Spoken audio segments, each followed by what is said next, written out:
Assalamualaikum warahmatullahi wabarakatuh.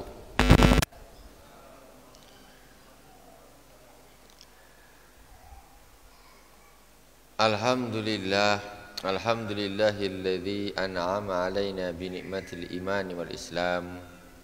Wassalatu wassalamu ala sayyidina wa maulana Muhammadin sayyidil anam wa ala alihi wa sahbihi ya nabi'il ulumi wal hikam. Allahumma salli ala sayyidina Muhammadin tibbil qulubi wa dawaiha wa afiyatil abdani wa shifaiha wa nuril absari wa dhiyaiha wa ala alihi wa sahbihi wa sallim. Ibu-ibu, bapak-bapak yang dirahmati Allah Subhanahu wa taala. Biasanya orang bapak-bapak, ibu-ibu, saya dulu kan ibu-ibu, bapak-bapak. Nak ngibur ibu-ibu, biasanya ibu-ibu nak taruh belakang terus kasihan. Saya nak sebut dululah. Alhamdulillah. Kaum muslimin dan muslimat di mana saja berada yang dirahmati Allah Subhanahu wa taala. Kita malam hari ini melanjutkan kajian kita kitab Risalatul Mu'awanah. Sebelumnya kita seperti biasa kita sambung dengan baginda Rasulullah SAW, dengan para anbiya, dengan para sahabat, keluarga baginda Rasulullah SAW, para tabi'in, tabi'in, para aulia, para wali, para ulama, para masyayikh, guru-guru kita semuanya, khususnya Abuya Sayyid Muhammad bin Alwi Al-Maliki Al-Hasani, Abuya Sayyid Ahmad bin Sayyid Muhammad bin Alwi Al-Maliki Al-Hasani. Kita sambung dengan Al-Fatihah kepada mereka. Semoga Allah Subhanahu wa taala melimpahkan keberkahan bagi kita semuanya dari mereka, nur mereka, ya, ilmu-ilmu mereka. Itu mudah-mudahan memberkahi kita semuanya. Al-hadiniyah wa likulli niyatin salihah wa al-hadratin nabil mustafa Muhammadin sallallahu alaihi wasallam. Bisirril Fatihah. A'udzu billahi minasy syaithanir rajim. Bismillahirrahmanirrahim. Alhamdulillahi rabbil alamin. Ar-rahmanir rahim. Maliki yaumiddin. Iyyaka na'budu wa iyyaka nasta'in. Ihdinas siratal mustaqim. Siratal ladzina an'amta 'alaihim ghairil maghdubi 'alaihim waladdallin. Amin. Jadi kita ni hidup tak boleh lepas dari guru. Tak boleh. Sama sekali tak boleh. Kemudian guru kita juga dia jadi guru karena gurunya. Gurunya guru kita jadi guru karena gurunya.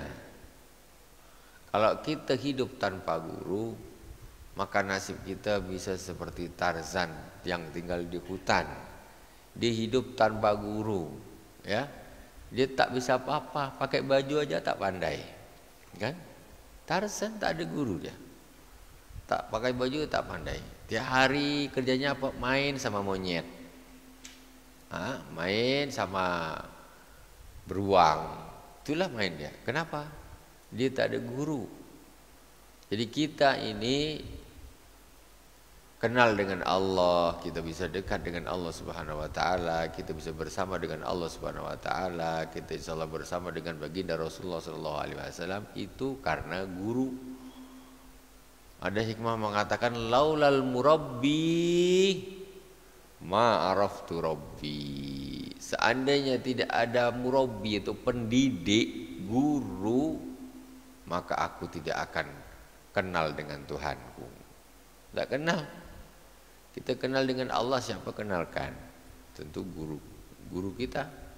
Nah, itu pentingnya guru. Jangan kadang-kadang orang nak main tembak langsung saja, saya Allah. Bahkan Nabi pun dilewatin dia. Tak ada tawasul. Langsung gitu. Allah kan dekat. Saya Allah. Iya Allah dekat. Tapi engkau jauh.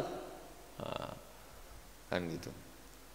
Jadi kita harus menghormati wasilah, harus menghormati perantara antara kita dengan Allah Subhanahu wa taala. Karena Rasulullah SAW itu perantara yang paling agung bagi kita semua. Perantara paling beri hadiah Fatihah ya, di antaranya untuk nyambung secara ruh kita kepada baginda Rasulullah SAW.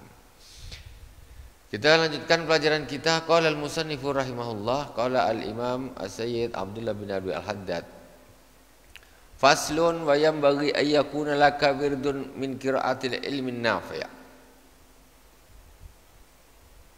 Kita sekarang masuk kepada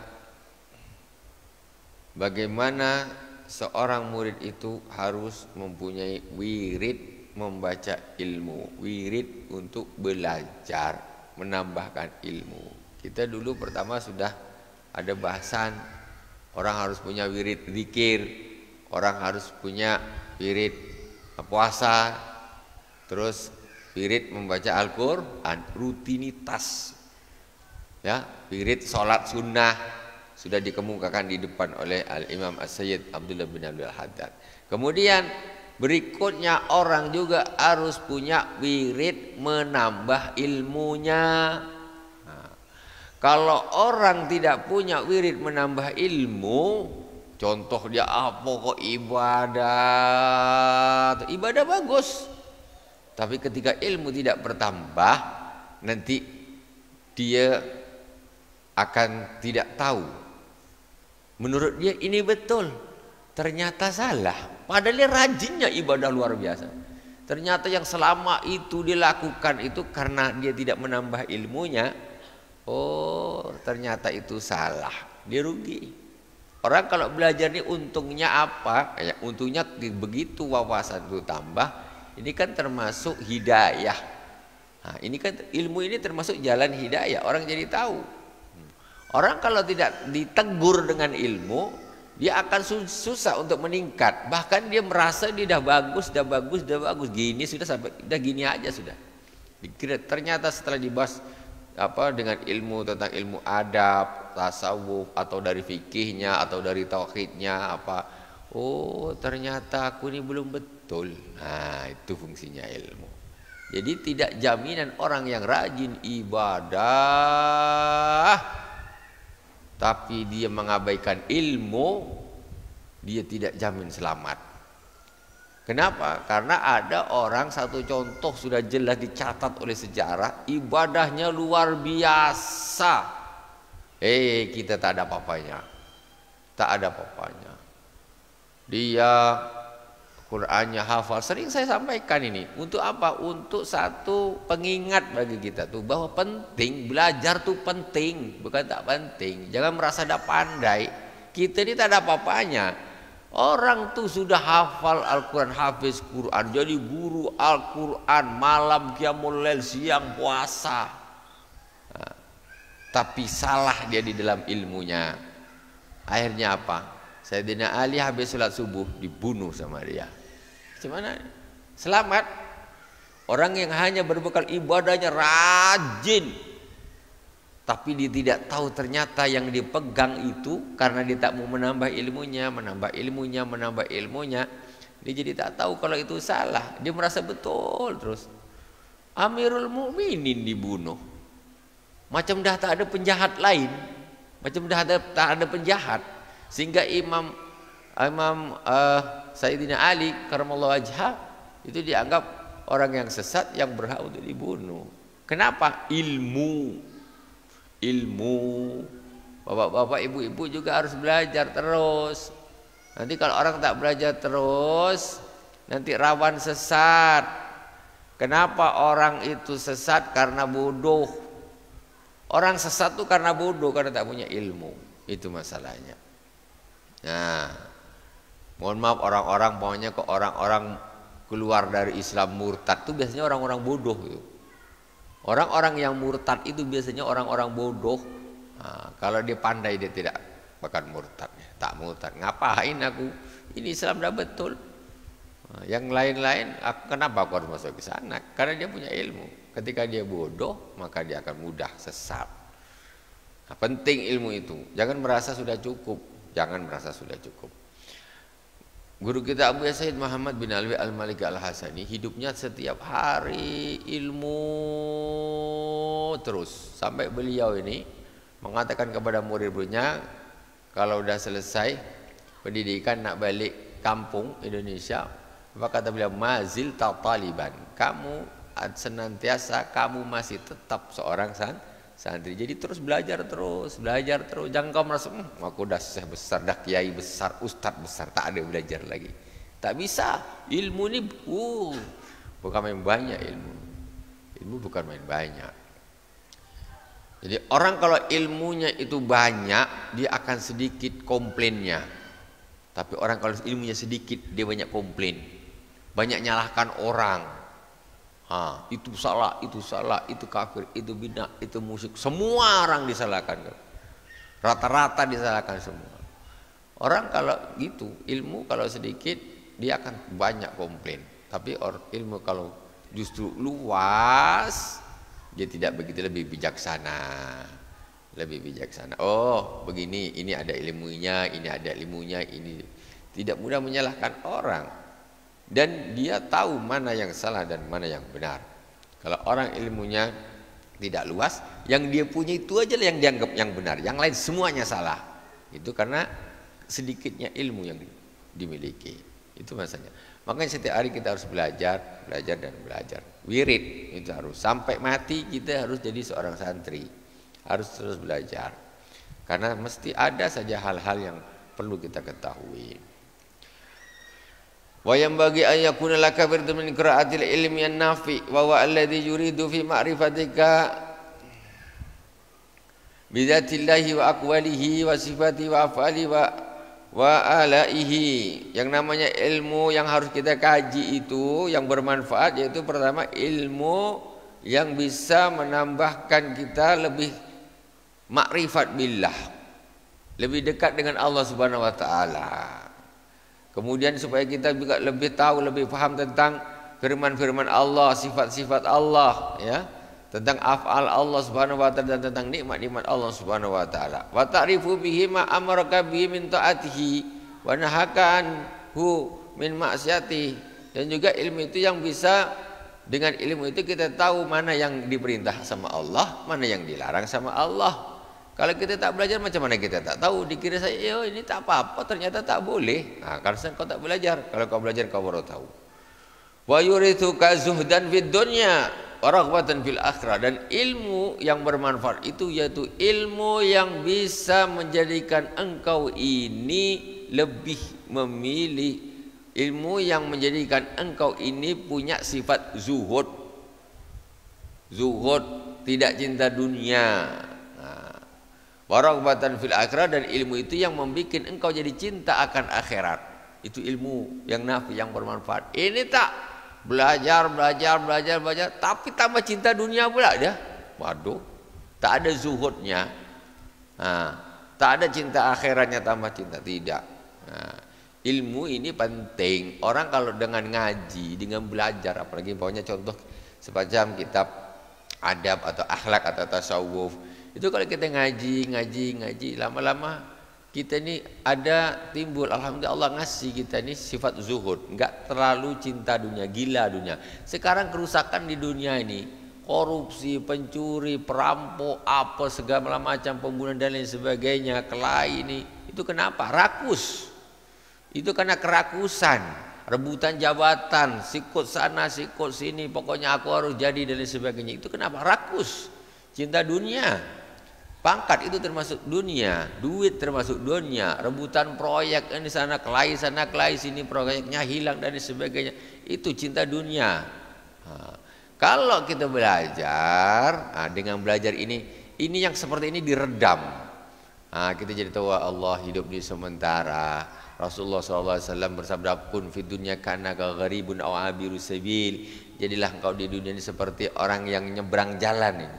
Gharibu seperti orang yang merantau atau orang yang menyeberang jalan. Kita ini merantau aja. Tak usah kita jadikan dunia ini tujuan. Berapa banyak orang yang penting itu nak kaya aja. Belum sampai kayanya keturutan, yang seperti dia mau dia mati duluan. Tanah dah bersepah di mana-mana tanah, masih lagi cari tanah sana, bisnis ini. Yang untuk agamanya mana? Tahu-tahu dia mati cuma butuh tanah berapa kalau tanah orang meninggal tuh? Setengah meter atau berapa tuh? Kali berapa tuh? Tanah dia hektar sana. Kau mati besok, tanahku tak banyak, segini aja nih. Itu saja yang dibutuhkan. Oh gila. Kalau dah mati kau nak mikir tanah kau sebanyak ini. Cinta dunia. Cinta dunia. Nak pangkat 5 tahun, insyaallah 5 tahun nanti, 5 tahun 10 tahun ke depan. Allah. Ya ilaha illallah Muhammadur Rasulullah. Itu belum lagi datang kau dah mati duluan. Itu lupa dia tuh. Itu namanya cinta dunia. Ilmu yang bermanfaat termasuk yang seperti ini. Jadi mengingatkan kita kadang-kadang hidupnya kumpul dengan orang bisnis, otak jadi otak bisnis. Kumpul dengan orang politik, otak jadi otak politik. Kumpul dengan orang pemalas, otak jadi otak pemalas. Gitu. Ini pengaruh. Makanya kita duduk, ayo kita ngaji, kita dengar perkataannya para ulama, nasihatnya para aulia, para wali. Gimana dia orang? Oh ternyata aku salah yang aku lakukan nih. Gitu.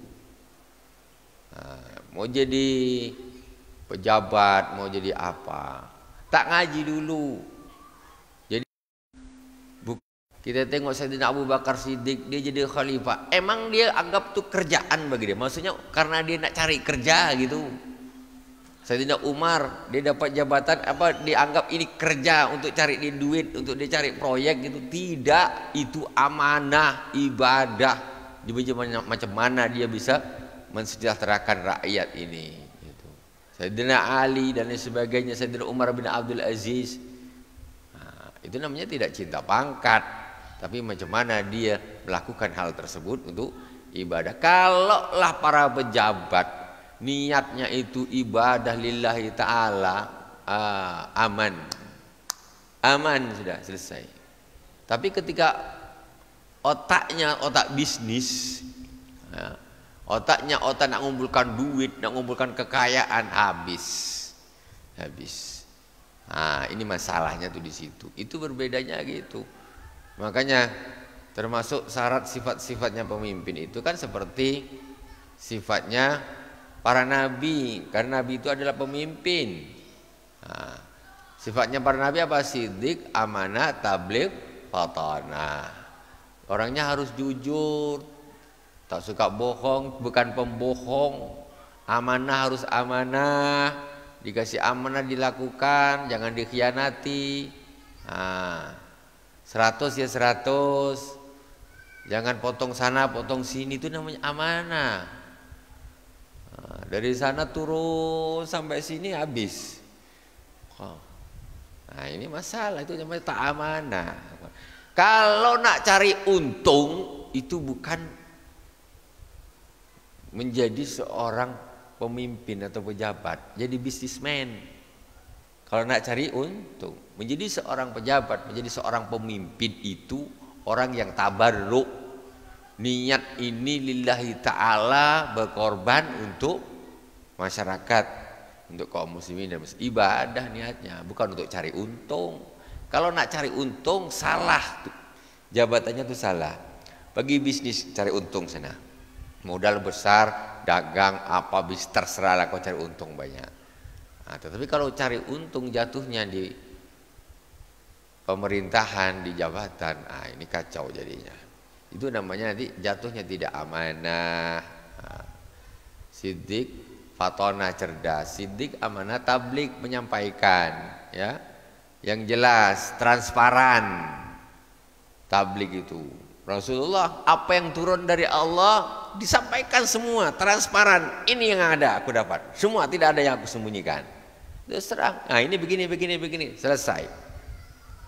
Tidak ada yang disembunyikan sana, sembunyikan sini, dan sebagainya. Ini kalaulah sudah 4 sifat ini dipraktekkan, insya Allah baldatun thayyibatun wa rabbun ghafur. Sebetulnya tergantung niat saja. Tergantung niat saja. Inilah pentingnya belajar.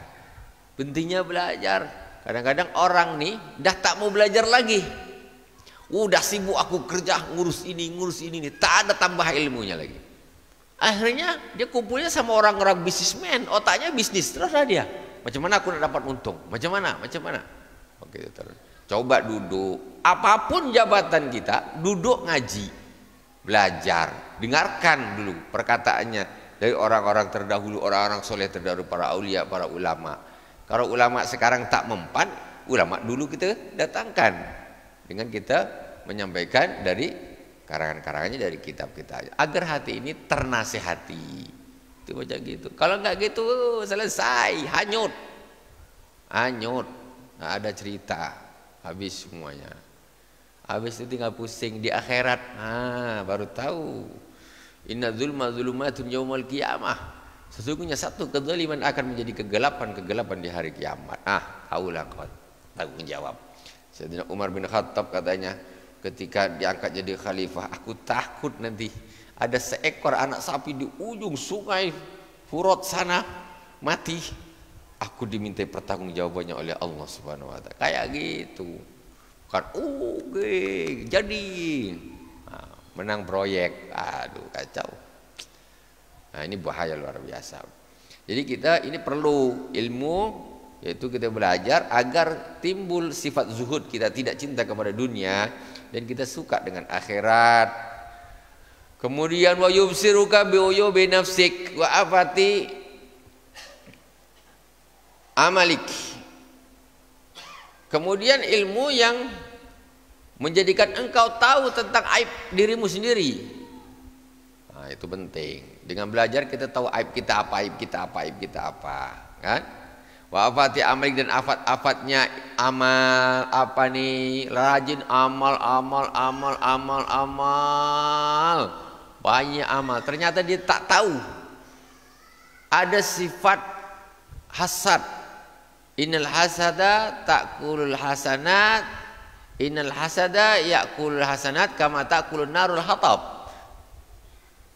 Kata Rasulullah sallallahu alaihi wasallam, au kama qala, sesungguhnya sifat hasad itu bisa memakan kebaikan, amal-amal kebaikan ini seperti api yang makan kayu bakar. Habis amalnya dipikir dah banyak, tapi ada sifat hasad di dalam hati, dia tak tahu, tak belajar, dia tak disembuhkan, dia hilang semua amalnya. Wa maka idi aduwik, dan ilmu yang bisa memberitahukan kepadamu tentang tipu daya musuhmu, yaitu setan, iblis laknatullah. Wa hadzal ilmu, jadi orang tahu. Tahu, oh ini tipu daya setan, ini tak boleh aku ikut. Kalau tidak, ikutin terus. Karena dia tidak tahu, dia bodoh.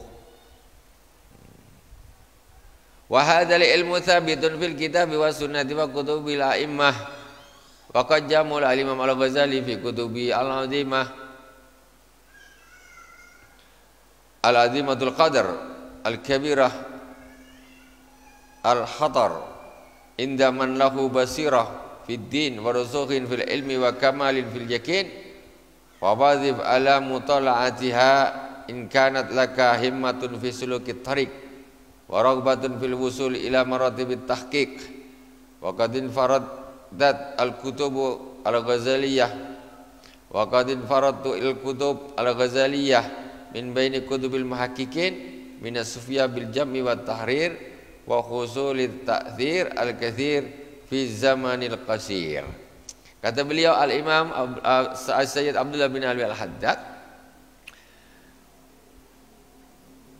ilmu-ilmu ini ada di dalam Al-Quran dan hadis-hadis Rasulullah SAW, dan ada juga di kitab-kitabnya para imam.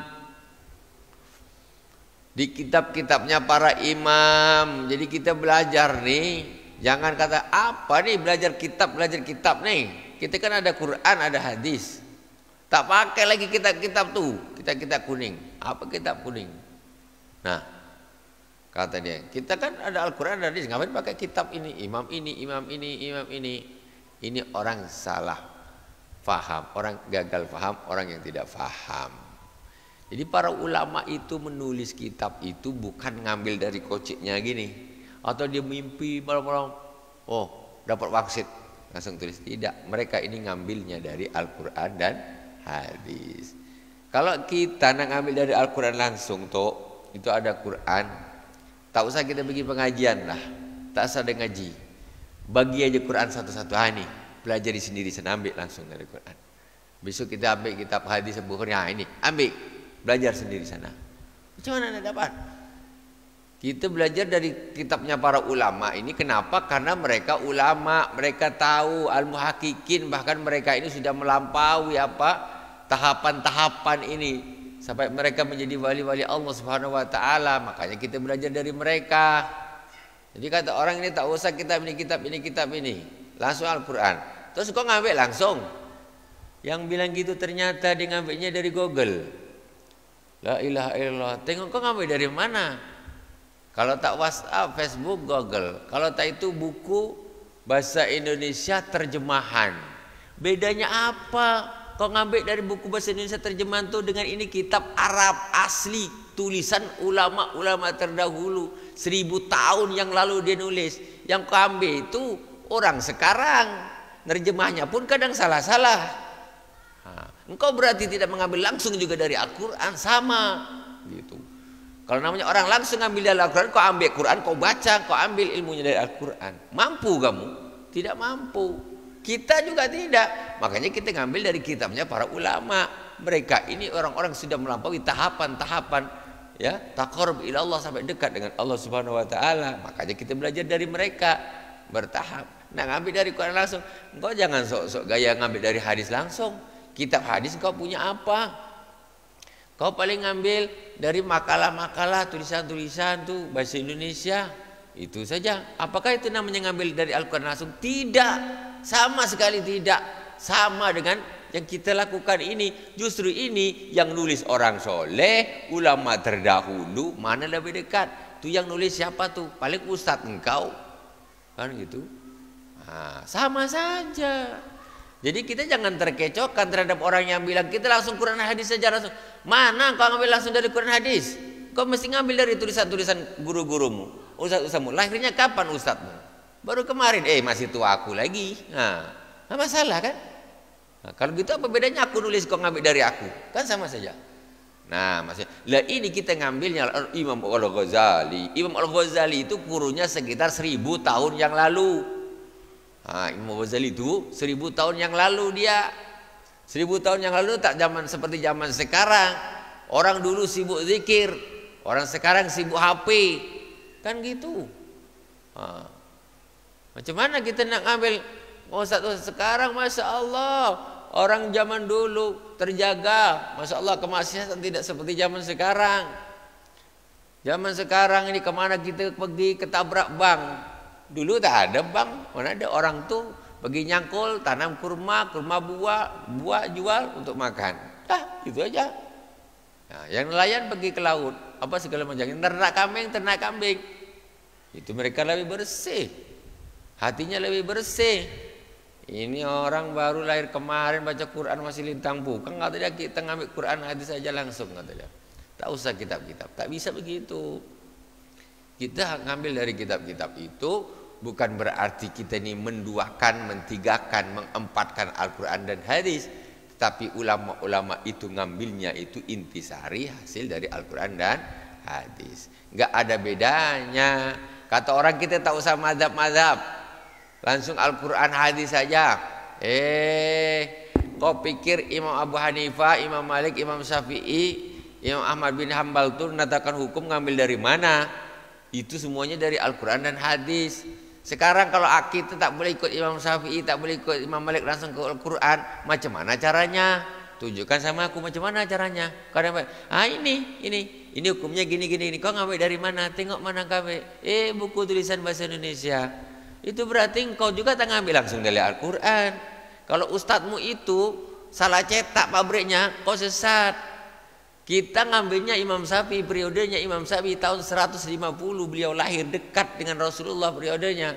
Imam Malik tahun 96 lebih dekat lagi. Imam Abu Hanifah tahun 60 Hijriah lebih dekat lagi dengan Rasulullah, dibukukan oleh murid-muridnya. Tentu ini lebih lebih dekat, lebih tidak tercampur dengan hal-hal yang macam-macam.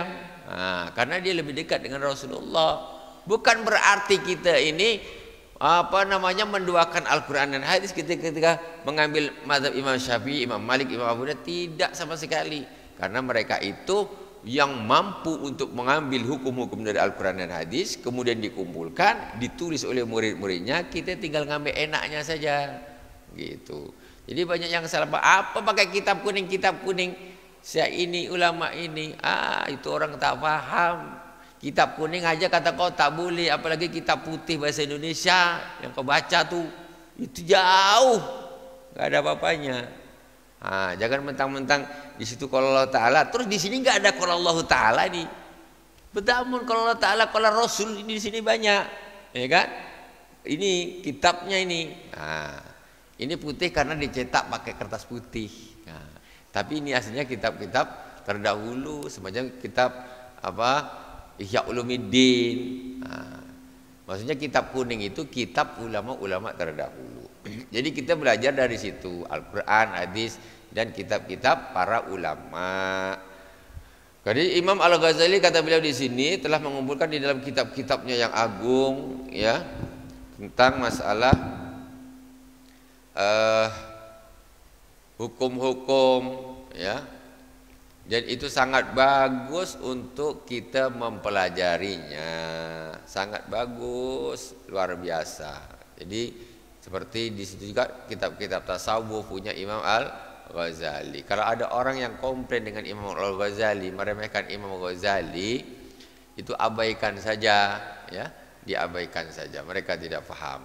Itu pelajaran Imam Al-Ghazali dalam kitab Ihya itu luar biasa. Ya memang manusia itu tetap punya kekurangan karena begitu luasnya ilmu, jadi biasanya orang kalau mengkritik Imam Al-Ghazali ini, katanya Imam Al-Ghazali ini masalah hadis dia kurang. Makanya kita tak boleh pakai kitab dia Ihya Ulumuddin.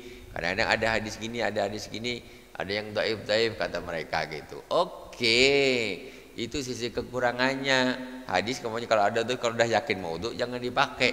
Tapi janganlah ibaratnya ini kita ada mutiara satu karung, berlian satu karung, tapi itu kecampuran batu-batu kerikil, ya kan, katanya, wah ini ada kerikil dia nih, buang, kata dia.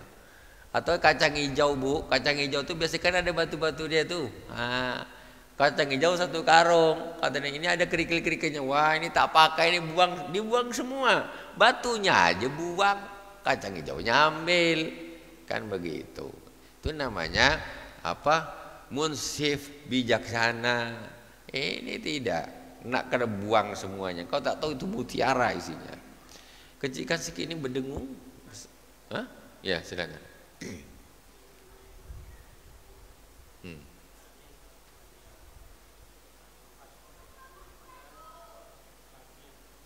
Tak lepas daripada dunia ya.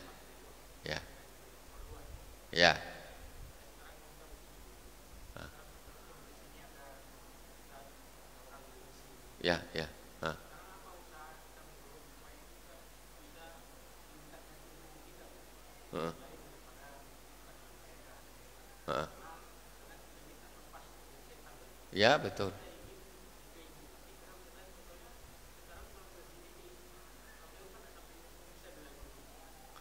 Gimana?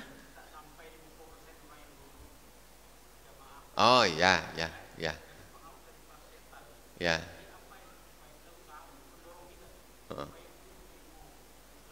Kita sendiri atau kita nak ngajak orang? Ya di antaranya yang kita lakukan ini dah betul nih, kayak gini. Kita dah ngajak orang kita.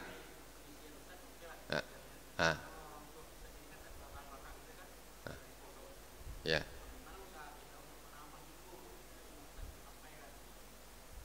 Untuk kawan-kawan kita.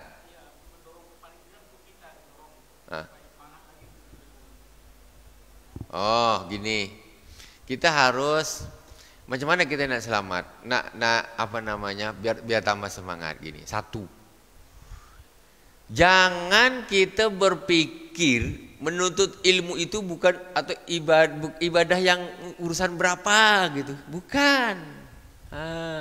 Menuntut ilmu itu dengan sholat sunnah masih utama menuntut ilmu. Menuntut ilmu itu ini ibadah bu, ibu sambil ngantuk-ngantuk sambil apa ngobrol-ngobrol sedikit tuh kan kanan kiri itu masih dapat pahala tuh. Tapi coba sholat macam gitu mana sah? Tak ada sah. Nanti kita habis ini kemana? Mana sah? Tapi kalau dengar ngaji sambil gitu-gitu tuh masih dapat pahala bu. Nah, kan? Ini contoh.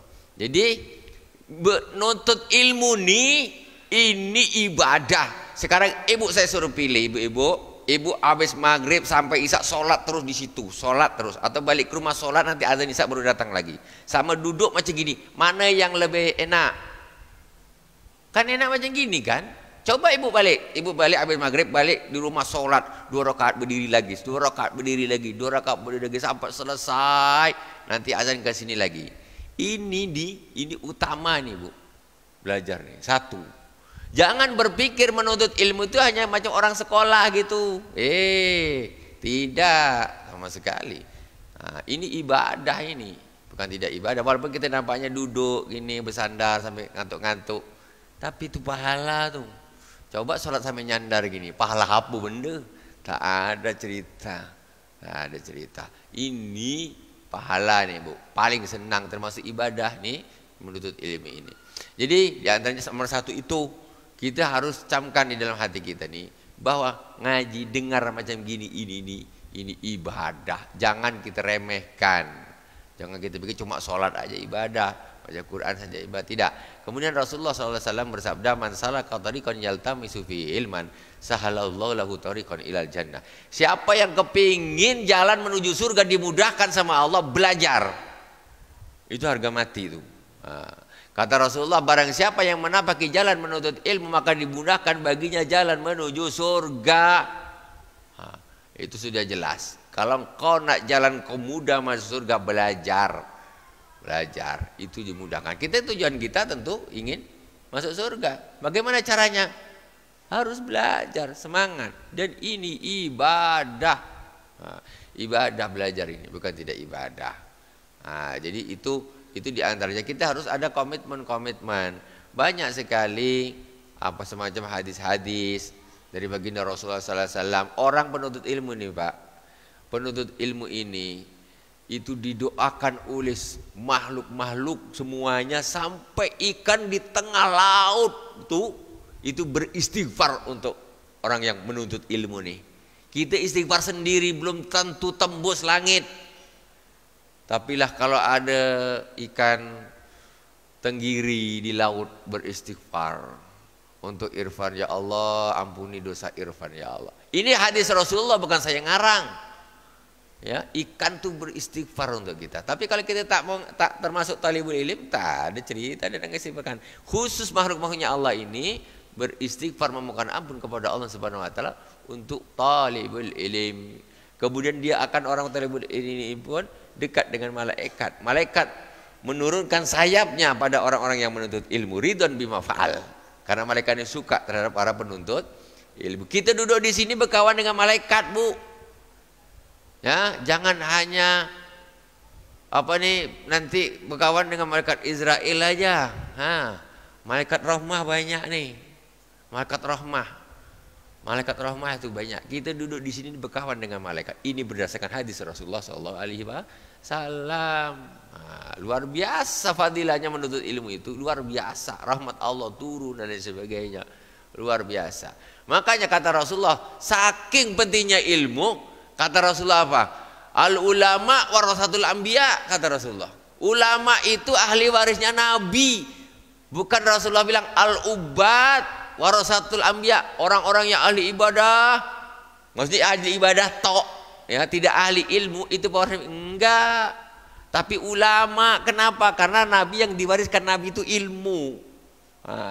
Ulama ahli waris Nabi. Orang yang paling dekat derajatnya dengan kenabian itu ulama, ahlul ilm. Nomor 2 ahlul jihad. Ini paling dekat orang derajatnya dengan kenabian. Karena semua nabi pandai, semua nabi ulama, semua nabi ulama, semua wali ulama, semua wali itu orang pandai. Ya, orang-orang yang dekat dengan Allah Subhanahu wa taala itu adalah orang-orang yang berilmu. Wallahu subhanahu wa taala a'lam. Semoga bermanfaat dari awal sampai akhir. Mohon maaf atas segala kekurangan. Subhanakallahumma wa bihamdika asyhadu an la ilaha illa anta astaghfiruka wa atubu ilaik. Wa sallallahu ala sayyidina Muhammadin wa ala alihi washabihi wa baraka wasallam. Walhamdulillahirabbil alamin. Wassalamualaikum warahmatullahi wabarakatuh.